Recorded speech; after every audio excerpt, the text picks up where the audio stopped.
تو جن جن ہمارے دوستوں نے اور بزرگوں نے اس کی تحقیق فرمائی ہے وہ اس کو دیکھ لیں گے۔ تو سر سید حضرت مسیح علیہ الصلوۃ والسلام کی بلا باپ بن باپ ولادت کے ہی منکر تھے۔ اب اس زمانے میں جب غلام احمد قادیانی نے یہ دعویٰ کیا کہ میں مسیح ہوں اور میں عیسیٰ ابن مریم ہوں، یہ چیزیں تو الہامات کا بھی بتایا۔ اب مکتوبات سر سید کی یہ دوسری جلد کے بالکل آخر پہ انہوں نے اسماعیل پانی پتی صاحب نے ایک عنوان قائم کیا ہے، اور مکتوبات کون سے آخر پر لائے ہیں جو بلا نام ہے۔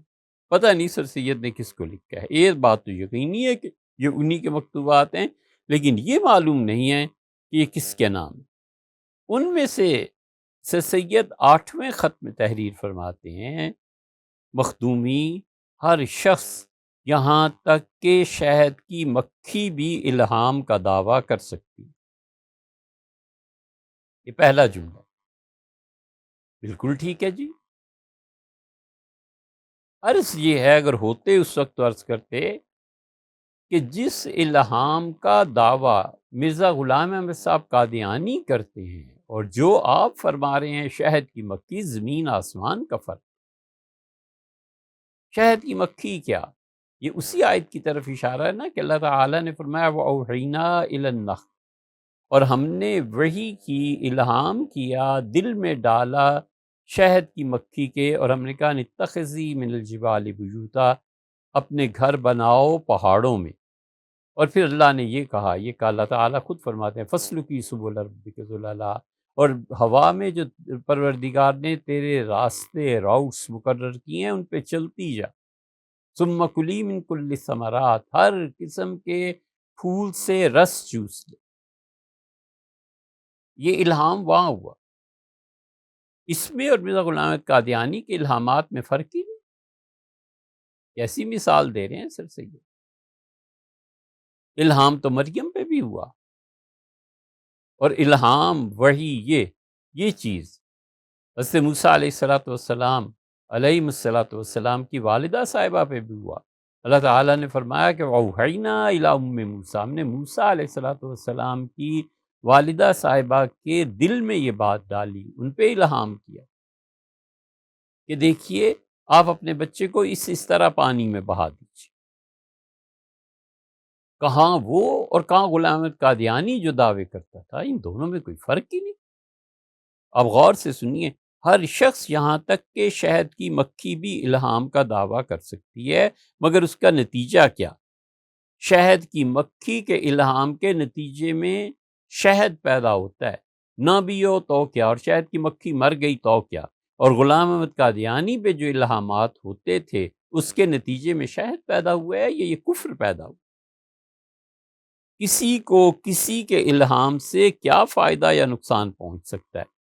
اس سے اگلا جملہ کہ مگر اس کا نتیجہ کیا؟ نتیجہ یہ کہ وہاں شہد پیدا ہوتا ہے، اور یہاں جو نتیجہ ہے وہ کفر ہے سارا۔ کسی کو کسی کے الہام سے کیا فائدہ یا نقصان پہنچ سکتا ہے؟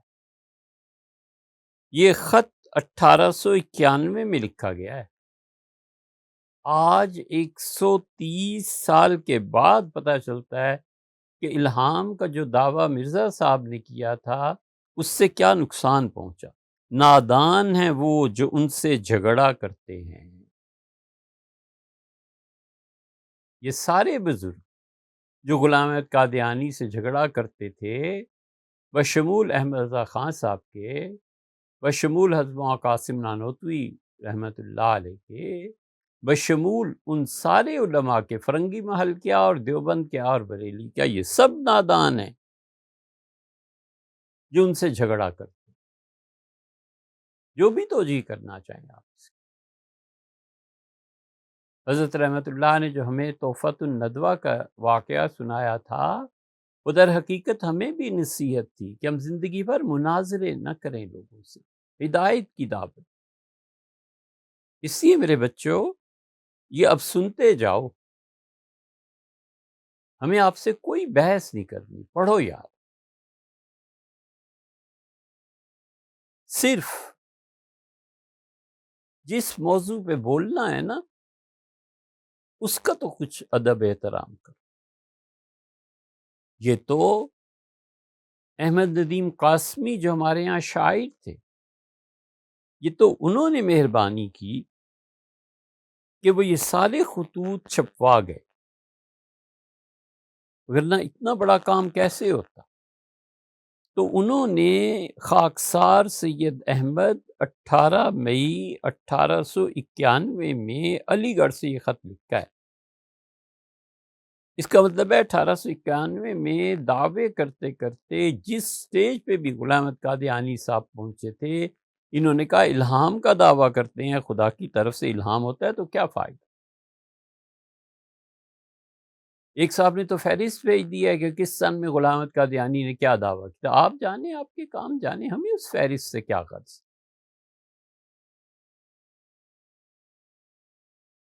اس لیے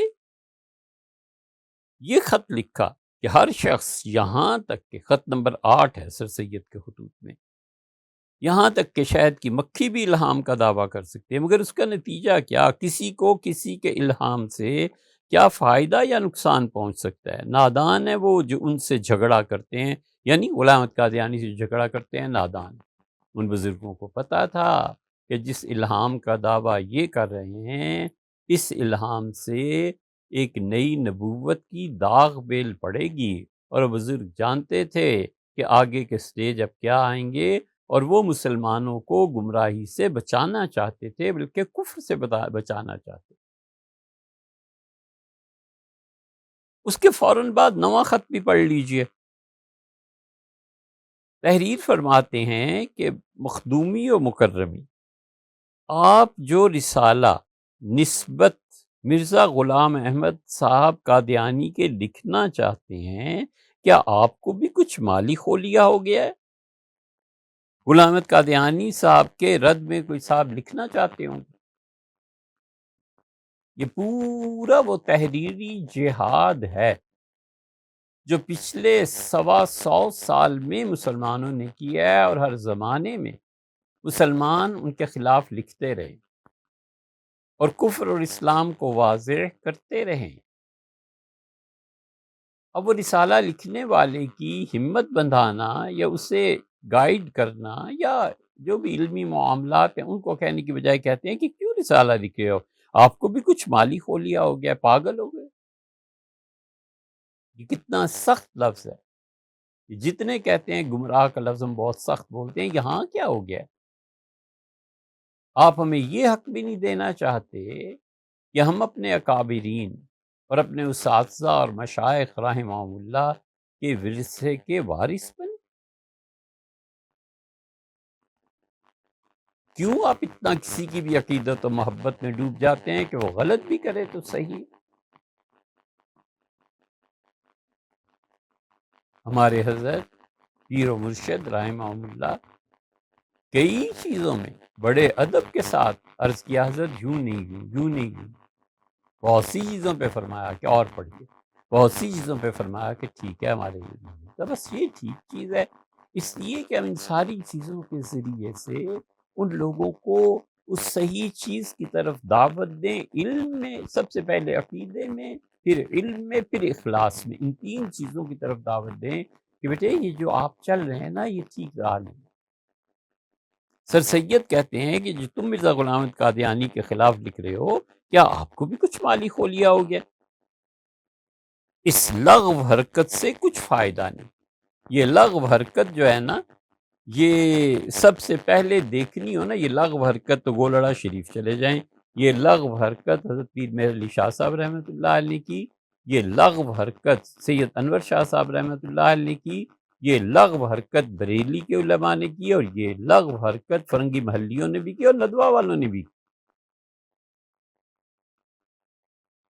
کچھ تو سوچا ہوتا کہ میں مالی خولیہ کا الزام کس پہ لگا رہا ہوں، لغو حرکت کس کو کہہ رہا ہوں۔ ممکن ہے وہ شخص اس قابل نہ ہو تو اسے لکھیے کہ بھئی تم اس قابل نہیں ہو، کچھ کہیے، مگر یوں تو نہ کہیے، یوں تو نہ تحریر کیجیے۔ اور مجھ کو ہرگز اس قدر فرصت نہیں ہے کہ نسبت حضرت مسیح علیہ الصلوۃ والسلام جو ابن مریم ہے علیہ السلام کہ دوبارہ آنے کی جو محض غلط روایات پر مبنی ہے، کچھ لکھوں۔ دیکھا آپ نے، ان تمام احادیث کا صحیح بخاری اور مسلم اور وغیرہ وغیرہ کا انکار ہو گیا کہ حضرت عیسیٰ علیہ الصلوۃ والسلام دوبارہ آئیں گے۔ سر سید کہتے ہیں وہ سب غلط روایات۔ اب آپ اپنا راستہ واضح کر لیں۔ آپ کہتے ہیں کہ وہ تمام احادیث جھوٹ پر مبنی ہیں جن میں یہ آیا ہے کہ سیدنا مسیح علیہ الصلوۃ والسلام تشریف لائیں گے، ان کا انتقال ہو گیا ہے، تو بھیا یہ راہ معتزلہ کی ہے، یہ گمراہوں کی ہے ہمارے نزدیک، آپ اس سے بچیں۔ اور آپ کہیں گے کہ جو تم دعوت دے رہے ہو اہل سنہ کی اور ان کے عقیدے کی، اور 14 صدیوں میں اس عقیدے کا تکرار آ رہے ہیں، کرتے آ رہے ہیں، تم گمراہ اور تم اس سے بچو۔